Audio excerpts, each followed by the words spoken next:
আমরা কেমন বাঙালি একবার চিন্তা করে দেখেন, মাইলস্টোন স্কুলের মধ্যে যে বিমান দুর্ঘটনায় এতগুলা ছাত্র মারা গেল, আর আজকা পত্রিকায় এসে স্কুলে ভেঙে পড়লো বিমান, নিহত 22 জন। তাইলে এতগুলা ছাত্র যে মারা গেল তারা গেল কই? 22 জনের পরে যারা মরছিল তারা কি মানুষ ছিল না? আমাদের বাংলাদেশে লাশ নিয়েও রাজনীতি করে। 200-র বেশি শিক্ষার্থী মারা গেছে, আর তারা পত্রিকায় ছাপাই দিছে 22 জন মরছে। আমি একটা জিনিস বুঝতেছি না, এতগুলা ছাত্রছাত্রী মারা গেছে, তারা লাশ নিয়ে কেড়ে রাজনীতি করতেছে, লাশ কেড়ে গুম করতেছে। বিমান দুর্ঘটনা হয়ে কতগুলা ছাত্রছাত্রী মারা গেছে স্কুলের, কত মা বাপের বুক খালি হয়েছে, কত মা বাপ তার ছেলেমেয়ের লেগে আর্তনাদ করতেছে। তাইলে তারা কেন ছাত্রছাত্রীর গুম করব? এইটা যদি অ্যাক্সিডেন্ট হয়ে থাকে তাহলে গুম করা তো কোনো মানে নাই। যদি অ্যাক্সিডেন্ট হয় তাহলে এটা নিয়ে তদন্ত করবেন।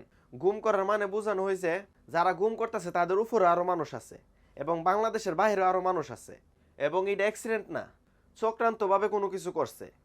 তাইলে আপনারা গুম করতেছেন কেন? যতগুলা ছাত্রছাত্রী মারা গেছে তাদের মা বাপের কাছে বুঝাই দেবার চেষ্টা করবেন আরো, যাতে শেষ পর্যন্ত তাদের ছেলে মেরে দেখতে পারে একটু হইলো।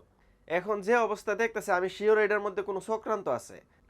আগে না হয় শেখ হাসিনা ছিল, মানুষ গুম করে লাইছে, এখন তো গুম করার কোনো প্রশ্নই ওঠে না। এখন যারা যারা উপদেষ্টা হয়েছে, প্রধানমন্ত্রী হয়েছে, তারাও তো ভালো শিক্ষিত মানুষই দিছে।